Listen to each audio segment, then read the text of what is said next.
Hello, everybody. Welcome to the Boston Globe Juneteenth Film Festival and the conversation about the radical Black imagination and Afrofuturism, inspired by the film Black Panther. I'd like to welcome Tony Davis, owner of Million Year Picnic, one of a handful of Black-owned comic book stores in the country, right here in Harvard Square. Uh, Hello, how are you doing today? Hi, how are you? I'm Uh, doing fantastic. he also has Pop and Curls. So Thank- case. As do you. Thank you. I would like to bring on Amanda Shea, an activist slash artist, an educator, and just amazing human. And Hello. hi, welcome. Hi, Thank you for having gorgeous. me. Hi, beautiful. And the incomparable Wale Oyjide of Akire Jones, who is a designer, filmmaker, artiste, and so much more. And his scarves were also featured in the film. And I just want to start off by asking each of you what Afrofuturism means to you. Hmm. I think for me, to put it simply, it's the promise or the possibility of a tomorrow, particularly for a population for whom tomorrow is often historically has been a thing that was not promised to us. So it's really just the freedom or the revolutionary idea of dreaming. And that takes the shape of, for some, it's a science fictional type utopian idea. For some, it's something as practically as getting uh, an opulent meal on the next table. It really is just the idea of having something promised for us tomorrow that was better than yesterday. Yeah, I think Richard Pryor in one of his early routines talked about how there are no Black people in the movie Logan's Run and what that kind of meant in terms of how society and Hollywood viewed our role in the future of humanity. So for me, Afrofuturism is about the promise of tomorrow, but it's also about a tomorrow in which all kinds of people, particularly people of color, have a role, have a place, have dreams and aspirations that can be fulfilled.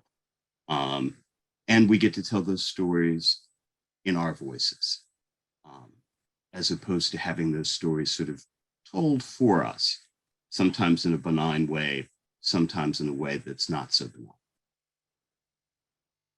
I am going to echo exactly what was already said. I definitely believe radical imagination is geared towards not only for a better tomorrow, but also, as Tony had said, for us to narrate our own stories and be able to speak our own truths from our own experiences and create our own utopia.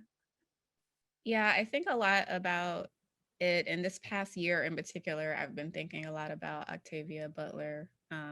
And I reread Parable of the Sower and the Talents, but nothing touches the sower. And it's really made me I don't know, just sort of as I continue to celebrate Black joy through a beautiful resistance and think about what joy means and how that is such a powerful revolutionary tool, it's made me really think about Afropunk and things like what Tony is doing, has been doing for years and years and years with Million Year Picnic, and just us having spaces where we can be free to dream, free to imagine, free to let go of every ounce of code switching that has innately become part of our survival tactics, and be people who can who can cosplay, you know the freedom in cosplay, like, or that, Tony has on a Wakanda Forever shirt with the Wu-Tang symbol because it's like Wakanda, like forever. And I want to talk to you specifically about this, Wale, and then I'll go down and ask other questions to everybody. But when the movie came out, when Black Panther came out, I saw it several times. I paid to take like 30 kids to see it. And because I just wanted everyone to have that experience. And I think so many of us felt that way. Like, I know so many people who dug into their own pockets and was like, yo, I'm not going to brunch for 2 months so I could take all these kids to this The movie. brunch sacrifice. Yeah, the brunch sacrifice, hair, nail, brunch money sacrifices for Black Panther. But it's like we all dressed up and like, it was a thing, but I also remember there was a division where there were other people from diaspora that was like, this is a joke. Why are y'all putting on these clothes? This is appropriation. And I, on one hand, I was conflicted because on one hand I was like, this is people's real culture, but on the other hand, I was like, some of this was taken from us as Black people Mm, in America, mm, and we're trying to have whatever bit of identity we can have that is imagined and real at the same time, yes. because it's Yeah. all we have. Yeah. And you being an African in America who is also American, Yeah. what whose designs are featured in the film? Sure. How did you receive? So I mean, there's it's like how which weighting of the pool, how deep you want to go, because it's a huge discussion that I think is, I'm trying to think of how to address this, because it's actually pretty deep. I think on a surface level, base level, how did this feel? So for me, my experience is so unique because I was privileged to like participate in the thing. So I can't remove, my experience was not a passive one. What I remember, I have like two very distinct memories amongst several. The first time I saw the film was in a press screening, so it was like pre-release, but with a bunch of journalists. Nevertheless, watching it with strangers, knowing that I had some involvement in this project, and it was just like this awe-inspiring feeling, which I think everybody had, but for me it was like doubly so because it was almost like this is me in a way. And it's just the surprise of like the world not knowing what's about to come, and you having this huge but still secret thing in your hands to wait for everybody to share. And then for me, forward to months later, years later, we're in our living room, and my daughter's frequently watching the DVD of a film that millions of kids are frequently watching the DVD. But in her hand, she's holding a scarf that her dad like designed in the living room. And so for her, it's the possibility of like endless possibility. The idea that things that you manifest physically make in your hands can then be broadcast and influence millions of people in an actual, tangible, realistic way. And that is her reality. And I think it's a microcosm and a metaphor for what all of us hope to do with all our various platforms. The idea that you can have a dream, literally a dream, and it can become a reality that touches millions of people. And I think for people like her, when that becomes her norm, that is like what we all strive for. The idea that you flatten the ceiling to the point where it's almost a foregone conclusion that excellence is what she'll achieve. It's just assumed because that's what's normal to her. So yeah, we can go deeper, but I think that's the answer to the question. And then, Amanda, how do you feel about kind of what it means to see that movie and then see our imagined selves? Because that's not the vision of ourselves we grew up with, but I feel like so many of us saw that and it was like, this was our imagined selves. This is like the beauty and the power and,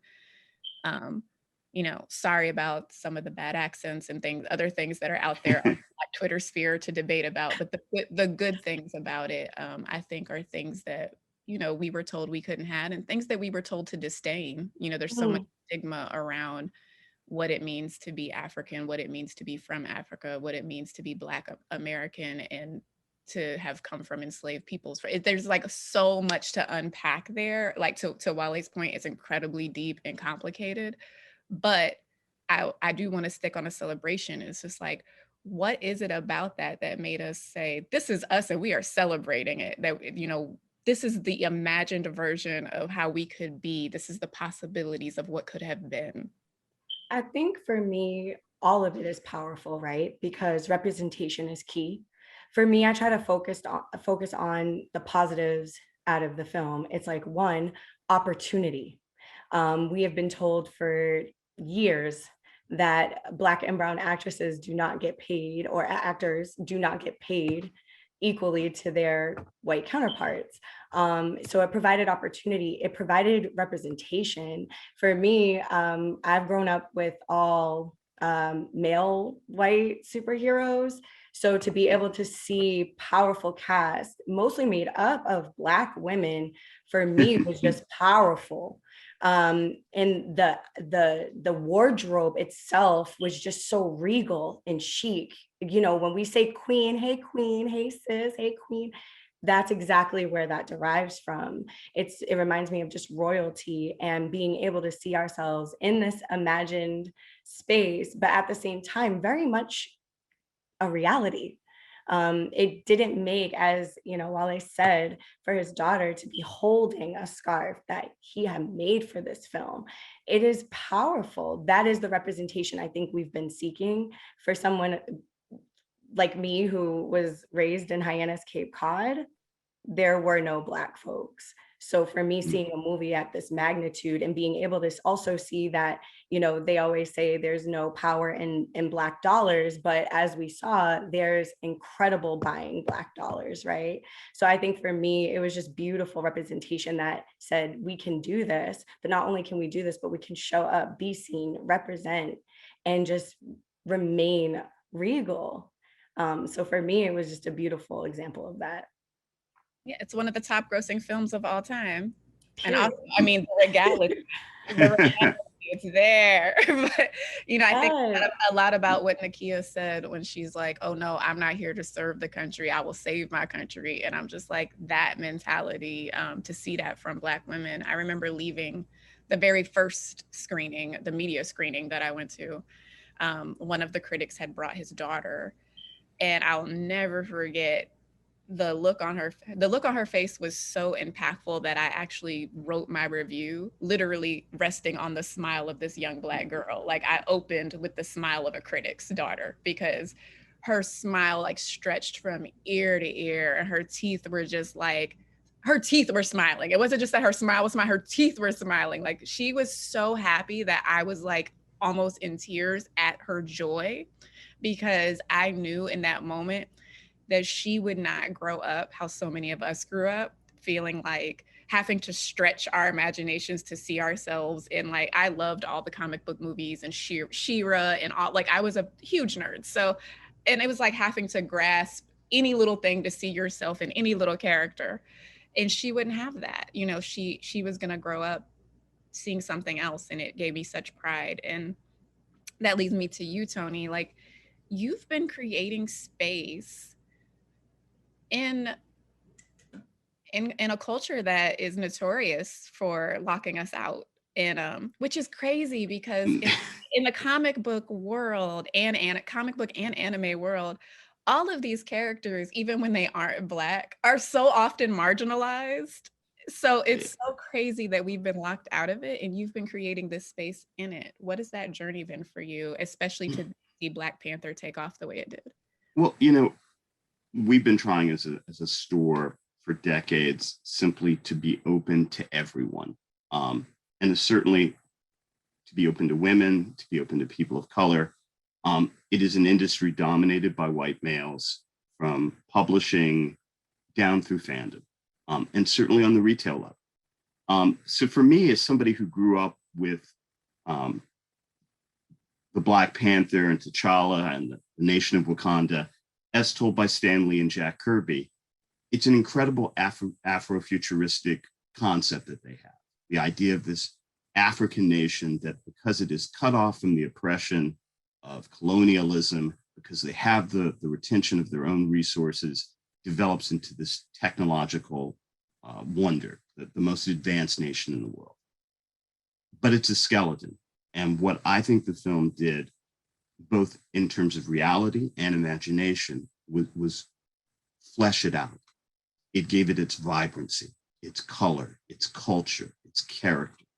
I think bookending the film with the scenes in Oakland especially creates that bridge from the world in which we live to this world that we imagine, to all the endless possibilities that we hope we and our children and our children's children can have. And so, and talking about sort of the dollars and cents thing that you mentioned, you've heard for years that women can't open movies. Black movies are limited to a certain audience.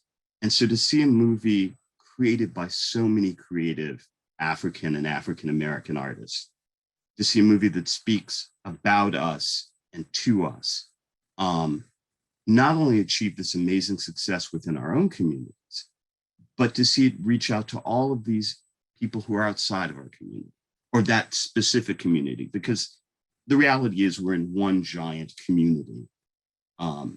We try to ignore that reality, and people try to separate us from that. But to have my son's, white friends come up and do this, and to realize that the power of this film connected not only with someone like my son, who was 10 or 11 when it came out, but connected with all of these other kids from so many different backgrounds who realized this is an amazing story, who felt that sort of regal power that you talked about. So I thought the movie was an incredible accomplishment.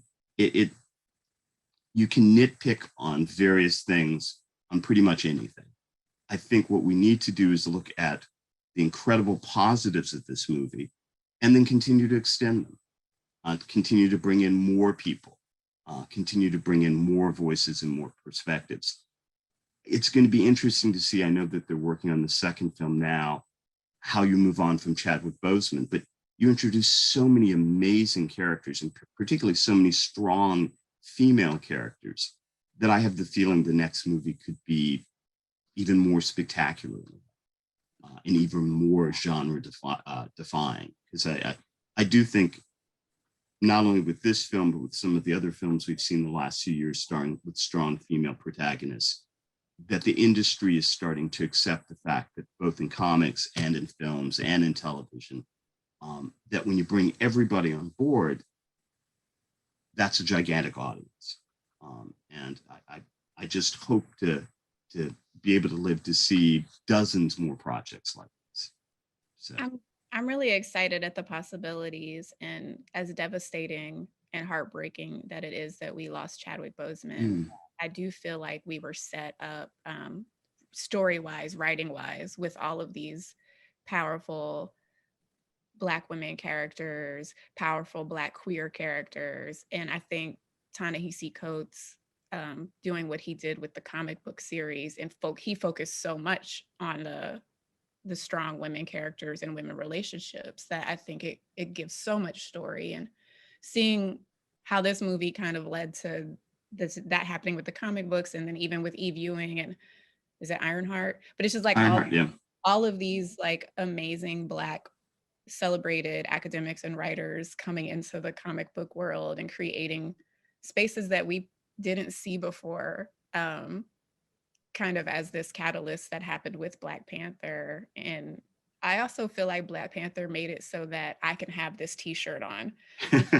Because I remember writing, as I said, I'm a nerd, and I remember having to write stories about why we couldn't find Black Widow figurines and figurines from like any of the female characters of the Marvel movies. It's like they would always leave the female characters out and leave them out of the t-shirts, and you just couldn't focus. And then when Black Panther came, there's all types of Shuri stuff. There's all types of like strong female characters now that you can actually on merchandising. Well, I think this is how the success of this film inspires real change, because I think after this, they actually took the person who I think was mostly responsible, was mostly the impediment to having female action figures, and moved him just completely out of the decision-making loop in the Marvel Cinematic Universe. And that's a huge change, because it allows for so many possibilities going forward. And I know we talk a lot about representation and Hollywood and film and art, but I really want people to understand just how powerful that is, not just in how we feel about ourselves and how we're seen, but how that translates when we're actually out here pushing for policy changes and, everyday real life social justice movements. Like the creative and the political do have a relationship. Wale, can you talk a little bit about the intersection of that relationship, especially when I think about what you've done with your movie, if you want to talk about it? Yes. So I think often in terms of those of us who are in the arts and have different aesthetics, different tastes, different modes of communicating, and how we often can be so competitive. Like, I don't like the style of whatever. I don't like your style of painting. I don't like your mumble rap. The idea that like all the tools in the box are necessary for the greater goal. So every voice is essential for the greater communication of the goal. So I might be a clothing designer. You might be a poet.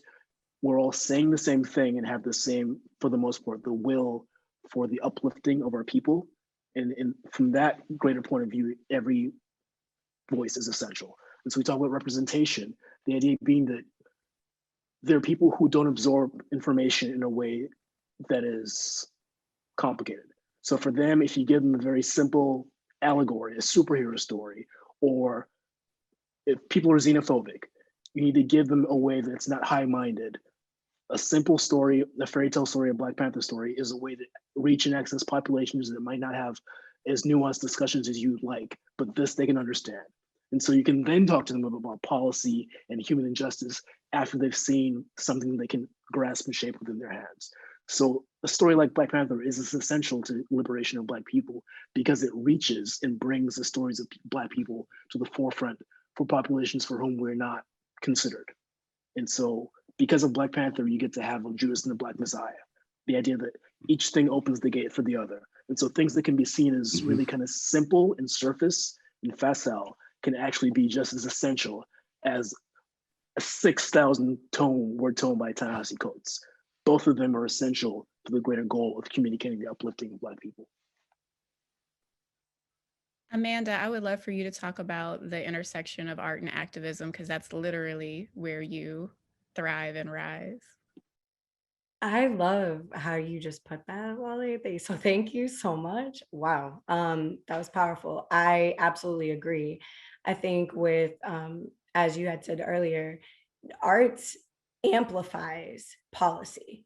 Without the creation of art and us amplifying our voices, I think it's an educational tool too.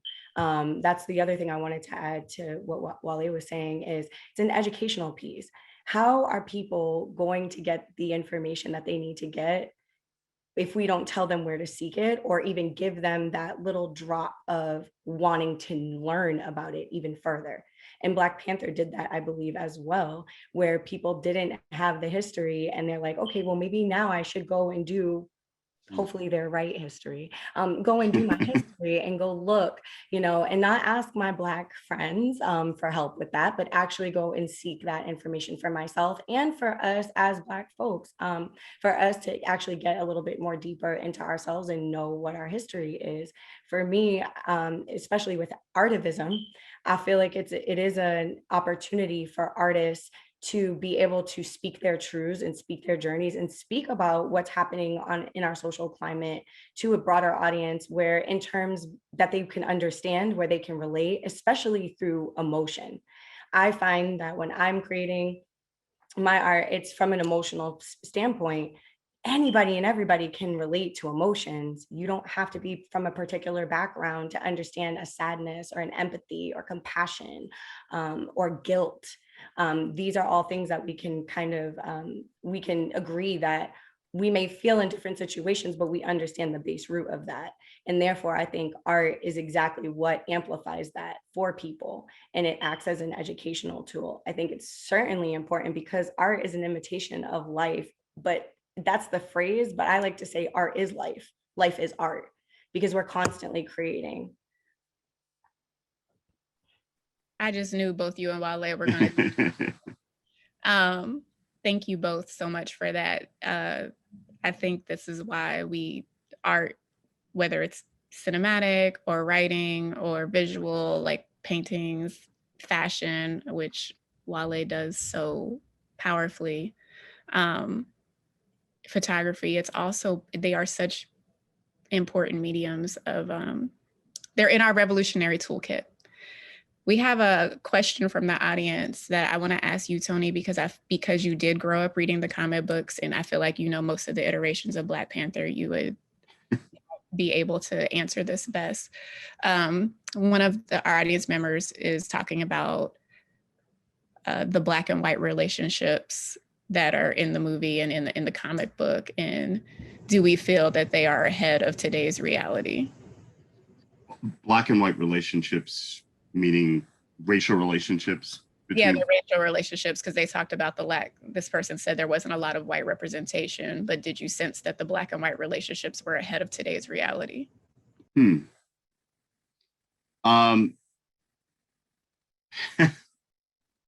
an interesting question. I feel that, as you said in the film, there, other than the one character who's played by, I'm forgetting the actor, Martin, um, what, Freeman. Martin Freeman. That isn't really explored that much, and there's also Claw as well.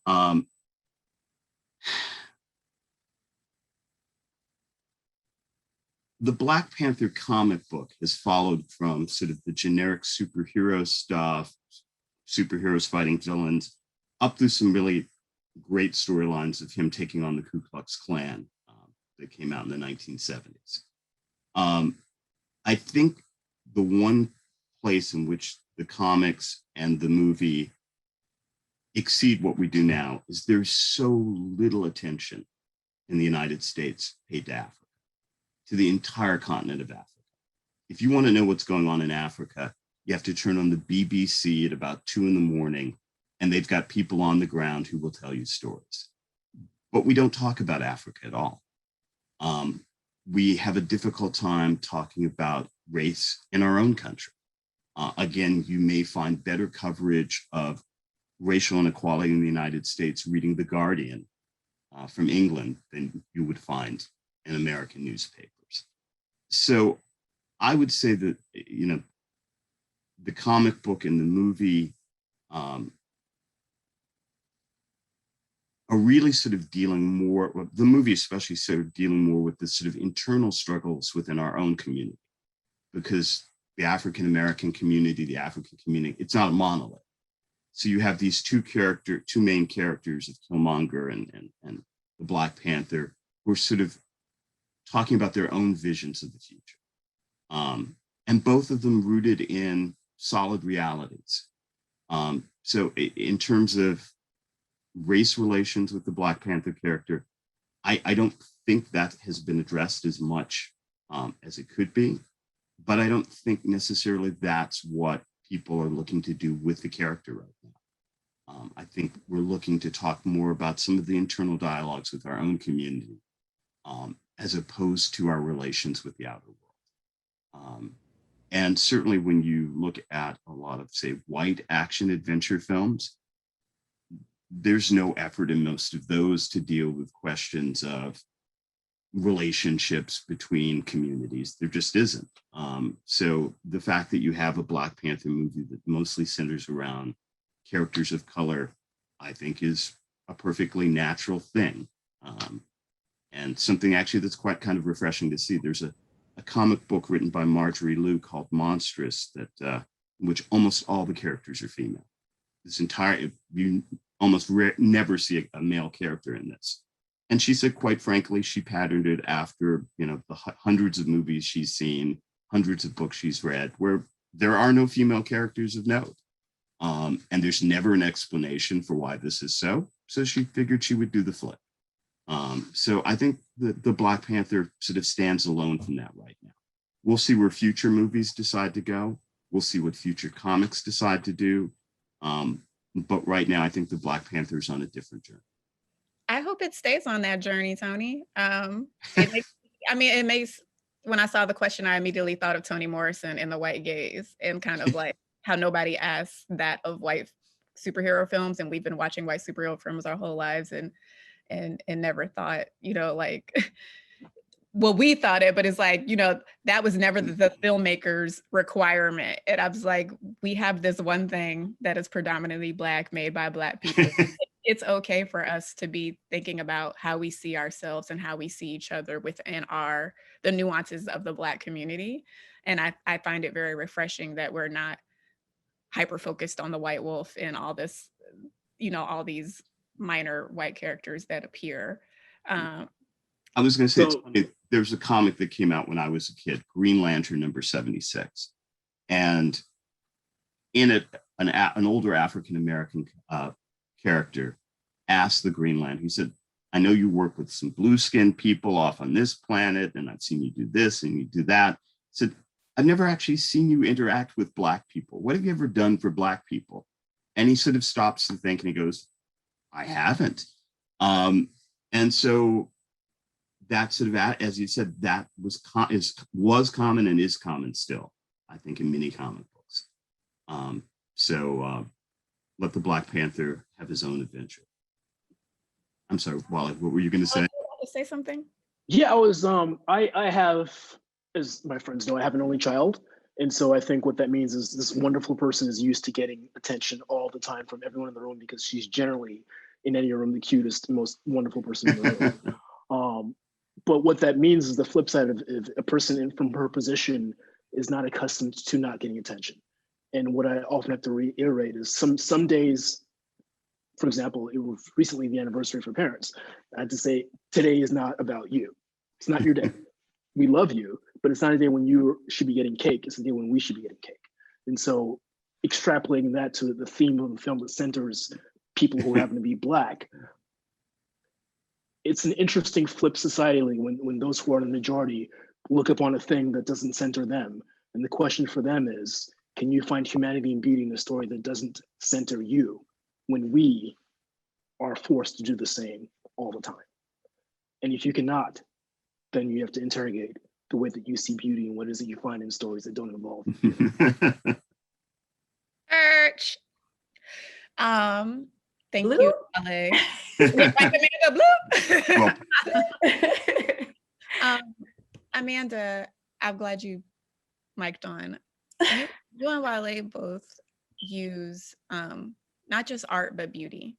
You know, I think about his portraiture and his designs, and I think about your most recent work, Body, and then I look at the Black Panther, and it's just there's so much literal beauty everywhere in that movie, just gorgeous, opulent, just the multitudes of our everything there, and it's done so beautifully. Can you talk about beauty as a powerful framework in representation, especially particularly when we're talking about Blackness? How long do we have? You know. Okay. I'm just saying, because we could be here all day. I think it's super important to focus on beauty, but what I really love about the film is the simplicity of it. It wasn't like super over the top and gaudy to me. It was more like it was simple, elegant, but simply beautiful to look at. When I think about portraits, when I think about mural work, when I think about film, there's just this softness that can come through also. And I think that for me in Black Panther, it was not only elegance, but beauty, but a softness. And I think for me, being a Black woman in a world where they say, you know, Black women be having attitudes and like we're sassy and things like that, it was the beauty and simplicity of just being authoritative and seeing the authoritative postures and it not being equated to aggressive. The softness of the ways in which the lighting of the film were to ensure that it wasn't aggressive. It was very intentional. And I think that's super important because everything and anything about Black is beautiful, period. But when you highlight that in such a way that it could also be soft and gentle and just very pure, it adds to that. It just adds to the art in which we're seeing in front of us. I could keep going. I'm trying to keep myself short. Very important. Not that you keep yourself short, but that what you're saying is so important for everybody to hear and powerful. Thank you so much. Thank you. Tony, we have a question from Jan in the audience. How does the local sci-fi convention community become more welcoming and inclusive to the BIPOC population? I'm actually not part of the local sci-fi community. I came to comics as more of a mystery noir fan. But that's a very difficult question. Most of the traditional sci-fi fans I know are older, they're white, and I don't necessarily see a particularly big outreach to bring in new people, to bring in new voices. Obviously, it helps that there are incredible writers like N.K. Jemisin out there. telling fantastic stories, winning Hugo Awards. It's almost something where we're going to have to like land make a beachhead. We're going to have to make a landing and force our way into these communities. Because my son plays baseball, and the town in which we live, there's no outreach to the residents of color. We happen to know some people, so we were able to get into that sort of sports world, but there's no outreach. And so I don't know. I can't talk for the science fiction community of the greater Boston area, but my feeling is that if we wait for them to send an invitation, we will be waiting at home for a long, long time. And the other thing is that we start to build our own communities around us. While it's nice to be part of the larger community, we have to build our own communities of creativity. Here in Boston, we have cartoonists in color, who put together their own convention, which I hope will now be an annual ongoing event, who have their own monthly meetings. And that doesn't say that there aren't some members of the other Boston comics community who are people of color, because there are, but to talk about the things that they wanted to talk about and to really bring along a new generation of creative voices of color, we created our own community. And I think that may have to be what happens in the world of science fiction.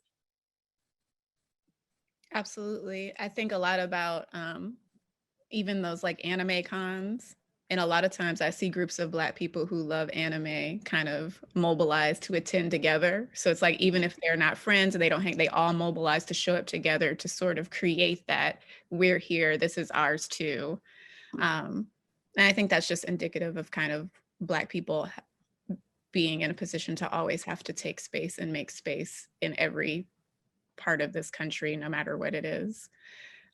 We have another audience question. I have many things that I want to ask and have you all talk about, but I want our audience to have space. Dan has been thinking about Killmonger and how Killmonger was right, although he realizes Nakia is the one who's actually right, and wants to know our thoughts on the messages of the fortunate using their resources to help those in need, specifically in the Black community. And anyone can jump in and answer this.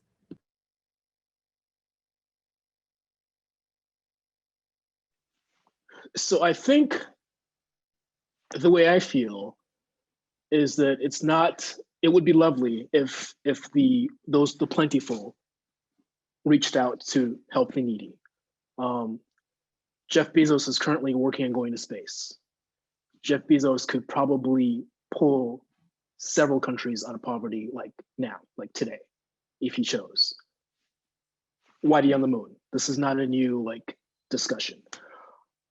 I think the answer really is, it's incumbent upon you or I. The answer is always, we're the ones we've been searching for. It's always about you or I. If you care about the needy, go out and help one needy person with the one thing you can give them. Because if you're waiting for Bezos or Beyonce or Killmonger, you're gonna be waiting. That's to me, that's the answer. That made me think of the Tupac lyric where he said, "We got money for war, but can't feed the poor." Thank you, Wale, for saying, because I was just like, I wonder how much it costs to go to the moon. And we still have homeless people on the street. We still need money for public education. I just make it make sense. It doesn't make sense. Meanwhile, his ex-wife is just giving money away like the sport. Like it's the sport that she's like a philanthropist athlete. It's amazing. If the question is trying to ask, do the Black privileged have a responsibility to reach out and pull up the Black underprivileged? Yes, but the whole society has that responsibility. Mm-hmm. If I'm passing somebody who looks like they're in need and they want $1 or $2, I don't just give to one group of people. I give to all in need. And that really is what our society should be doing. I know that there's a lot of theories about, as we were able to break through at least housing segregation, and the more successful and affluent African Americans moved to other neighborhoods, how it left a lot of people behind. But the reality is all neighborhoods should have opportunity. All neighborhoods should have great schools, safe streets, businesses, thriving local businesses, economic and social opportunities for people. Healthcare. And I would have to say, sort of the questions that we're kind of getting are sort of,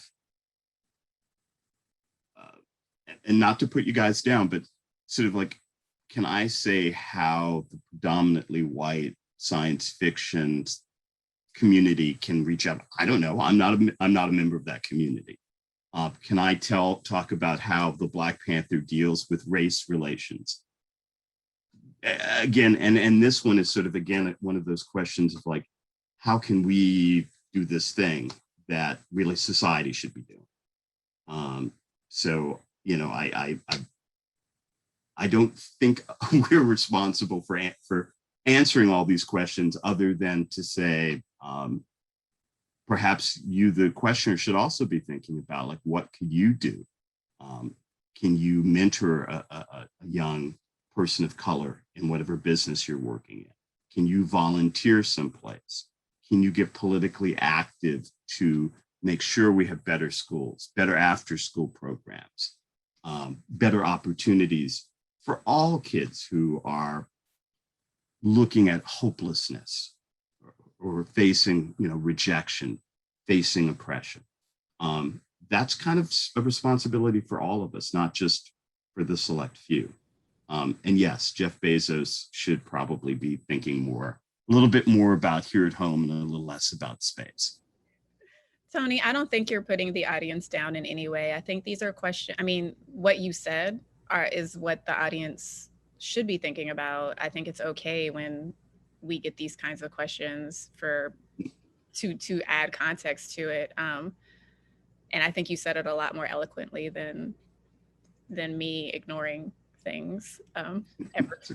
Because so I'm glad that I want us to be having space where we can say, hey, right now we're trying to talk about this beautiful Black thing, and the onus is being put on us to in some cases center whiteness and white characters and white relationships, and B, to talk about fixing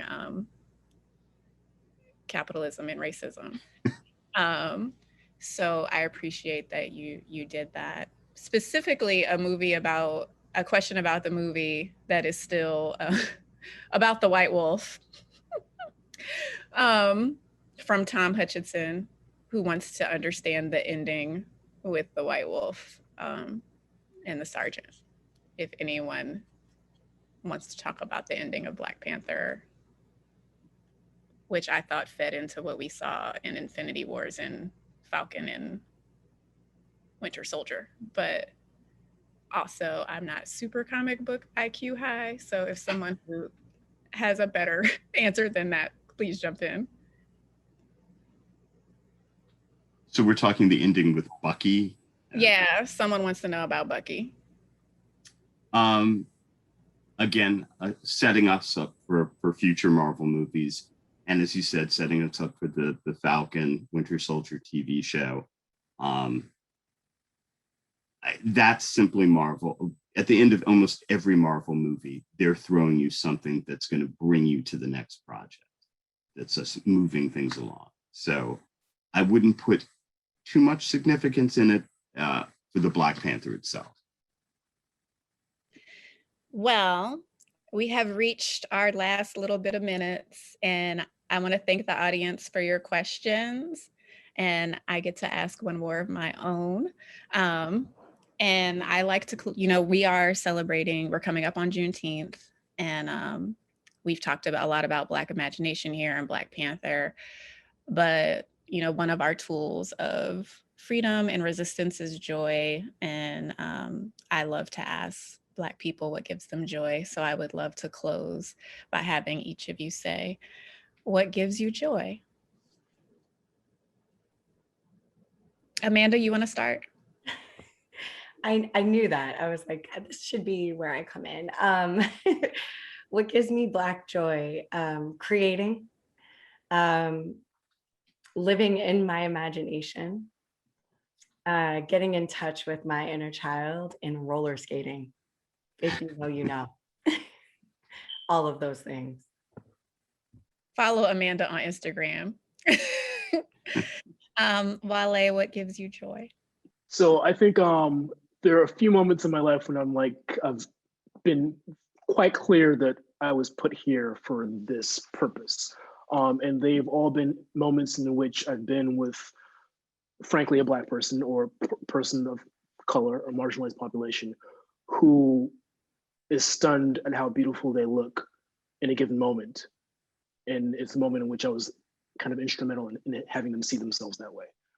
So Black Panther is a big version of that, but for me, it can be, as you've seen, working with migrants in Italy, just having people who have been very often historically dehumanized and reminding them of their innate and very oftentimes overt beauty and worth to this world is a privilege. And that, I think that for me is joy. He's so happy. Tony, what gives you joy? You know, on a professional level, it's living in an age where I think we have just an incredible bounty of inventiveness, of passion, of fantastic work. And so for me, it's sort of mining all of these great graphic novels that are coming out there, putting them in my shop, and then trying to push them gently into the right hands. You know, every time, particularly a parent and a child come into the store and leave with a stack of books, and you just sort of see the joy in the child's face of being able to go home and immerse himself or herself or themselves in wondrous lands. So, I would say on a personal level, particularly post-pandemic, now that I'm fully vaccinated, giving a beloved friend a hug, because it's something we've all missed. And I have a 13-year-old who plays baseball, sitting out on a spring or summer evening and watching him and his friends play with just all that innocence and joy that you have at that age. And not thinking about what's going on in the day, not worrying about what's coming tomorrow, but just really being in the moment and enjoying the camaraderie of being with my friends and all of us watching our children.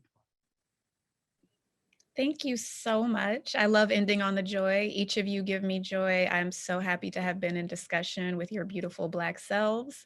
I love my Blackness and yours. Everybody go find you some joy today, and let's do something beautiful in the name of Chadwick Boseman and Black Panther. Wakanda like Wu-Tang is forever. Thank you, everybody.